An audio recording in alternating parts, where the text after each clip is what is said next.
নমস্কার বন্ধুরা, আশা করি সবাই ভালো আছেন। লিগ্যাল ফর অল চ্যানেলে আপনাদের সবাইকে স্বাগত জানাই।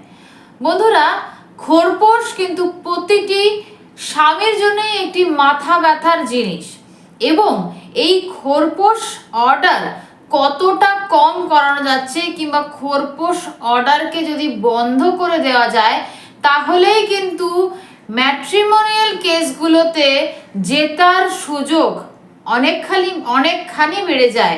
এবং আজকে আপনাদের সঙ্গে যে বিষয়টি নিয়ে আলোচনা করব অবশ্যই সেটা খোরপোশ, এবং খোরপোশ একেবারে খারিজ হয়ে গেছে। স্ত্রীর খোরপোশ একেবারে খারিজ করে দিয়েছেন কোর্ট।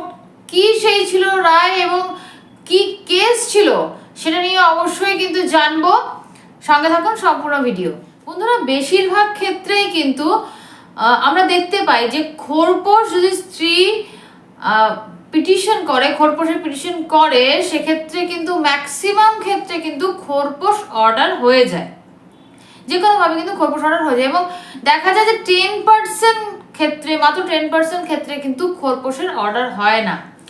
আজকে আমরা যে অর্ডারটা নিয়ে, যে জাজমেন্টটা নিয়ে আমরা আলোচনা করতে চলেছি, সেই জাজমেন্টটার মূল যে ঘটনা সেটা কি ছিল সেটা নিয়ে আলোচনা করব।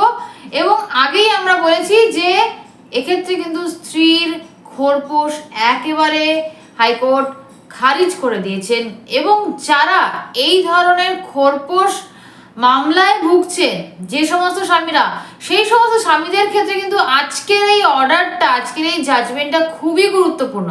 তাই আপনি যদি এই ধরনের মামলায় ভুক্তভোগী হন তাহলে অবশ্যই সম্পূর্ণ ভিডিওটি মন দিয়ে দেখুন। এবং খুব গুরুত্বপূর্ণ বিষয়গুলো আমরা আজকে আলোচনা করব এবং কোন জায়গাগুলোতে আপনাদের কাজ করতে হবে, কিভাবে কি স্টেপ নিলে আপনাদের কেসটাও কিন্তু বিনা খোরপোশে আপনারা জিতে যেতে পারবেন, সেই সমস্ত টিপসগুলো কিন্তু আজকে আমি এই আলোচনাতে বলবো।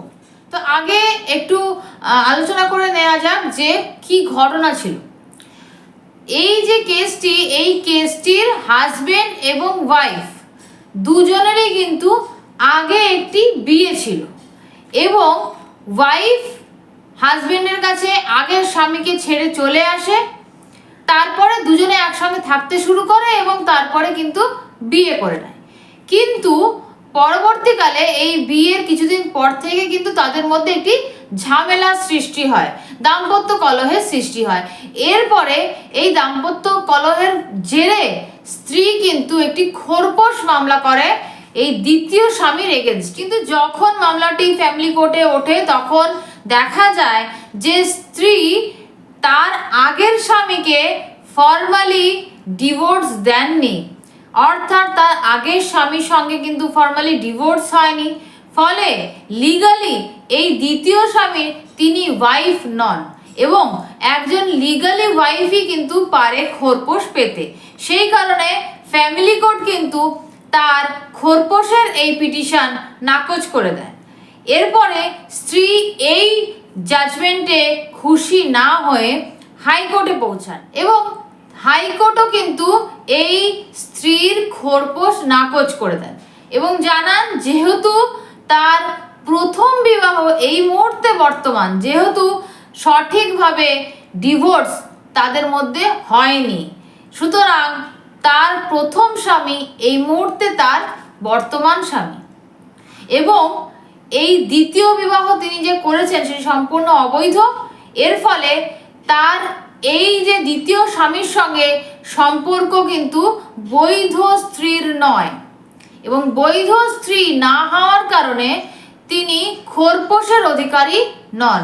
এই কারণে সম্পূর্ণ খোরপোশ পিটিশন কিন্তু নাকচ করে দেওয়া হয় এবং স্ত্রী কোনো খোরপোশ পান না। সুতরাং বন্ধুরা, আপনারা জানতে পারলেন, বুঝতে পারলেন যে খোরপোশ পিটিশন করে দিলেই যে খোরপোশ পাওয়া যাবে সেটা কিন্তু নয়। যদি আগের স্বামীর কাছ থেকে ডিভোর্স না হয়ে গিয়ে থাকে তাহলে দ্বিতীয় স্বামীর কাছ থেকে কিন্তু খোরপোশ পাওয়া সম্ভব নয়। তার কারণ বিয়েটাই লিগালি নয়, লিগাল হবে না। বিয়েটা কিন্তু লিগাল না হলে আপনি লিগালি ওয়াইফ হচ্ছে না, এবং লিগালি ওয়াইফই একমাত্র পারে খোরপোশের অধিকার চাইতে। তো বন্ধুরা, আপনাদের এরকম অনেক সময় দেখা যায় যে আপনাদের দ্বিতীয় বিয়ে এবং প্রথম বিয়ে কিন্তু সঠিকভাবে ডিভোর্স হয়নি, এবং পরবর্তীকালে আপনার সেই ওয়াইফ আপনার কাছে খোরপোশ দাবি করছে। এই ধরনের মামলা যদি আপনারা ভুক্তভোগী হন, তাহলে অবশ্যই এই মামলাটি, এই যে কেসটি আমি আজকে আলোচনা করলাম, এই জাজমেন্টটি আমি ডেসক্রিপশন বক্সে দিয়ে দেবো। আপনারা কিন্তু আপনাদের কেসে এই জাজমেন্টটির সাইটেশন অবশ্যই দিতে পারেন, আপনারা ব্যবহার করতে পারেন আপনাদের কেসে, এবং আপনারা কিন্তু এই কেসের থেকে মুক্তি পেতে পারেন। তো বন্ধুরা, কেমন লাগলো আজকের ভিডিও অবশ্যই কমেন্ট করে জানাবেন, এবং যদি ভালো লাগে, যদি ইনফরমেটিভ মনে হয় আমাদের ভিডিওগুলি, তাহলে অবশ্যই লাইক কমেন্ট শেয়ার করবেন, সাবস্ক্রাইব করে অবশ্যই আমাদের পাশে থাকবেন, বেল আইকন প্রেস করতে ভুলবেন না। দেখা হচ্ছে পরবর্তী ভিডিওতে। তখন ভালো থাকবেন, সুস্থ থাকবেন, নমস্কার।